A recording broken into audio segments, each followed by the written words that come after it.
वालेकुम। आज जिस सॉफ्टवेयर के हवाले से मैंने बात करनी है वो पार्ट 2 है। मोबाइल का या जनरल कंज्यूमर का ऐसा सॉफ्टवेयर जिसमें आईएमई नंबर, सीरियल नंबर्स वगैरह होते हैं। मेरा नाम मोहम्मद फ़ारूक कुरैशी है और मेरा ताल्लुक़ अल फ़ारूक सॉफ्टवेयर सिस्टम मुल्तान से है। तो आज हम जो इसमें बात करेंगे वो जनरली जो बात है वो है अकाउंटिंग सिस्टम की। तो अकाउंटिंग सिस्टम में जो है ना, सबसे पहले हम देखते हैं कैसे इसमें वर्क कर सकते हैं। अमूमन इसमें चूँकि सॉफ्टवेयर है तो पार्टीज के लेजर वगैरह, बैंक का लेजर किस तरह मेंटेन करने हैं, एक्सपेंस कैसे बुक करने हैं। तो कस्टमर की तरफ आ जाते हैं। इस सिस्टम के अंदर चूँकि टाउन के हिसाब से भी है कि अगर आपने टाउन के हिसाब से देखने हैं तो आप सबसे पहले टाउन बनाएंगे, न्यू करेंगे, टाउन का नाम देखेंगे। शॉर्ट नाम देने की ज़रूरत नहीं है, टाइटल वगैरह में ये देंगे, रूट देंगे, टाउन, ग्रुप, सिटी, जोन, ये इस तरीके से जो रेलेवेंट है वो मैं आपको दिखा देता हूँ। सर्च करेंगे, यहाँ पे F1 करेंगे, F2 सॉरी, और टाइप करेंगे बुरे वाला।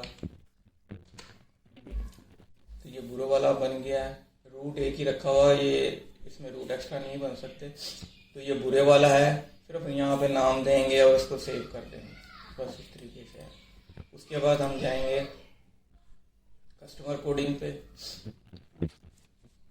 कस्टमर कोडिंग के ऊपर जो है ना, जो ज़रूरी है वो मैं आपको एक दिखा देता हूँ। सर्च करेंगे हमारे लिए, ये सारा बताया हुआ है, पूरे वाला, क्रेडिट लिमिट वगैरह। ये एक्स्ट्रा कुछ चीज़ें हैं जो काम नहीं कर रही, ठीक है ना। आमर अली सन ऑफ अकरम, ये फ़ोन नंबर भी साथ उन्होंने इसके साथ टाइटल में ही दे दिया हुआ है। और ये कौन से इलाके का है, चेक नंबर फलां फलां। रिमार्क्स में उन्होंने आईडी कार्ड नंबर वगैरह इस तरह की इंफॉर्मेशन दे दी। हालांकि CNIC नंबर यहाँ पे भी दे सकते हैं। खैर, यहाँ पे टाउन उसका सिलेक्ट हो जाएगा, जितने भी टाउन है।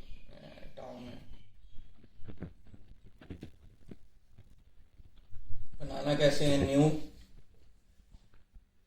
कीबोर्ड से डाउन एरो की प्रेस करेंगे, अकाउंट रिसीवेबल आएगा, यहाँ पे एंटर मारेंगे, ये टाइटल आ जाएगा, एड्रेस वगैरह जो इन्फॉर्मेशन आपने देनी है वो दे के आप इसको सेव कर देंगे।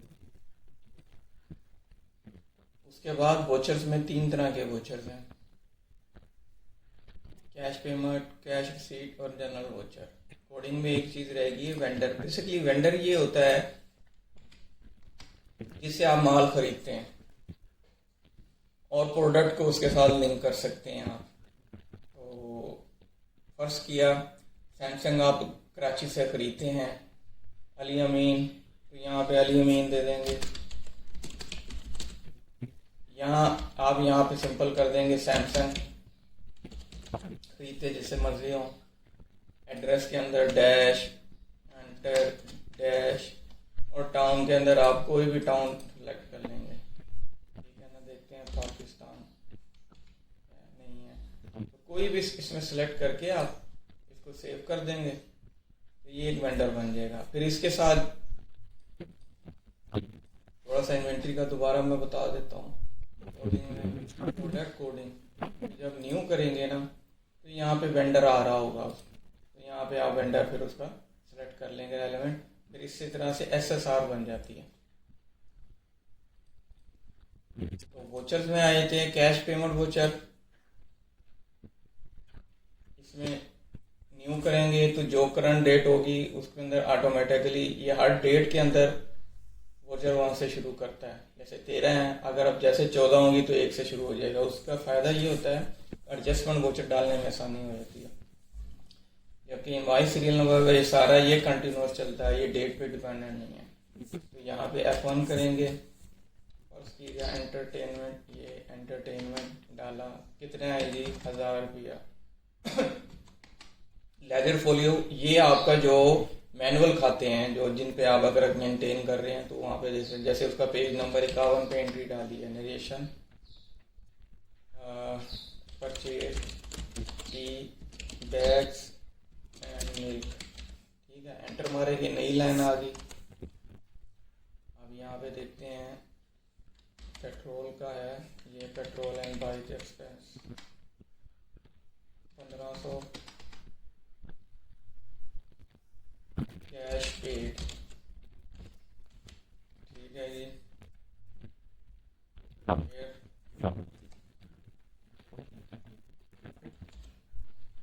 सुई गैस या सस्पेंस 200। तो यहाँ पे F12 के ऑप्शन देता हूँ, F12 करेंगे तो जो पिछली लाइन की नरेशन वो ऑटोमेटिकली आई थी, एंटर मारेंगे और उसके बाद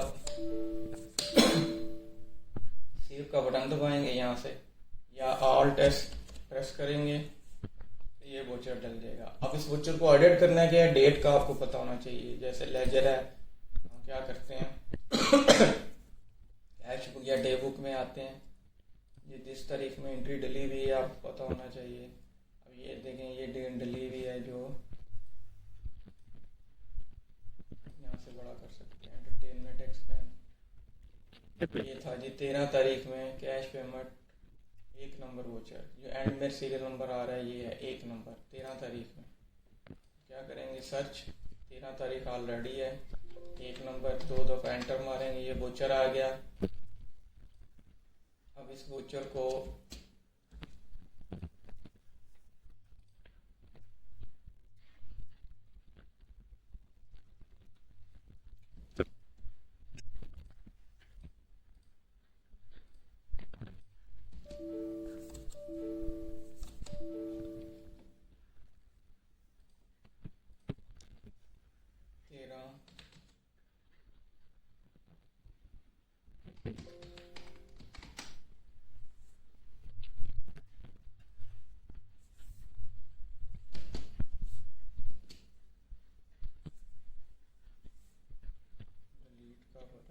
देखते हैं काम कर रहा है कि नहीं।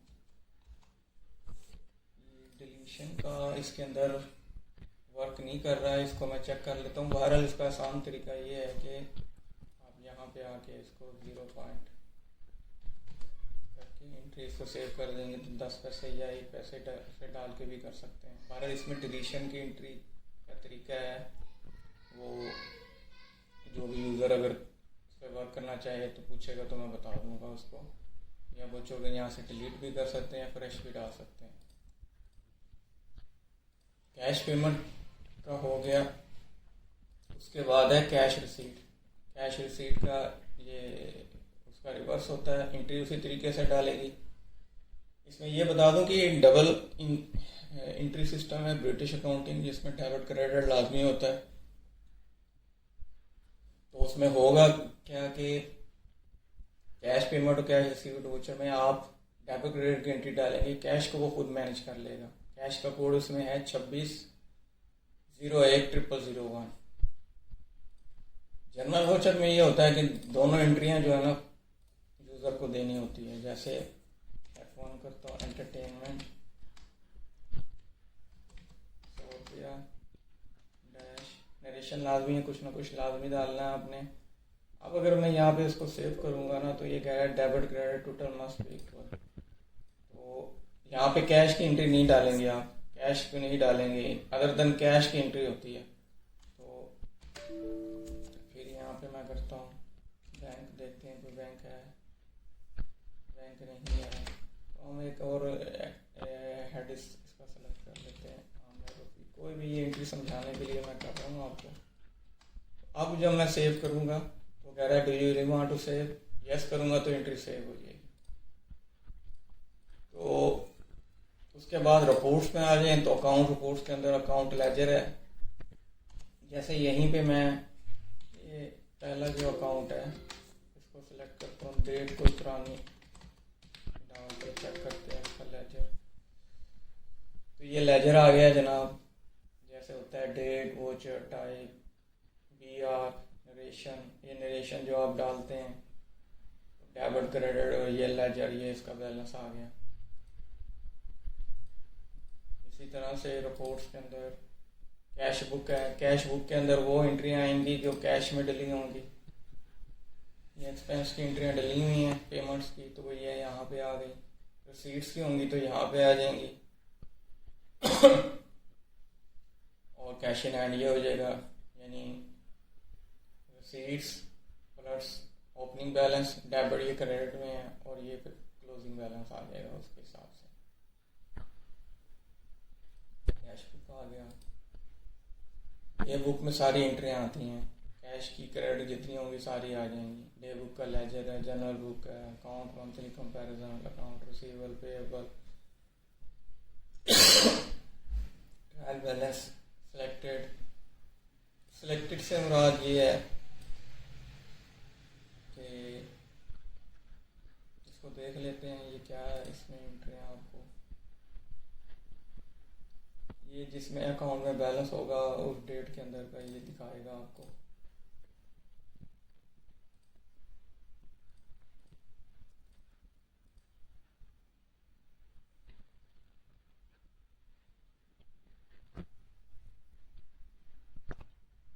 इसी तरह से एक्टिविटी समराइज, एक्टिविटी में देख लेते हैं, ये अगर आपने फर्स्ट किया कोड रेंज दे देते हैं कि 76 01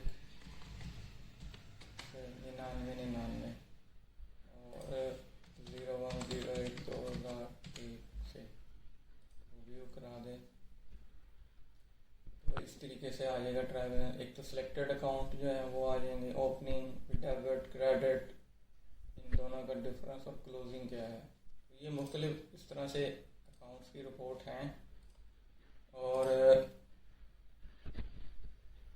ये प्रॉफिट लॉस वगैरह ये रिपोर्टें जो हैं ये बेसिकली प्रॉपर नहीं है। प्रॉपर से मतलब अकाउंटिंग के अंदर एंट्रियाँ डाली होंगी तो कुछ ना कुछ आपको रिजल्ट देगा, अदरवाइज ये इस तरह ऑथेंटिक नहीं होता।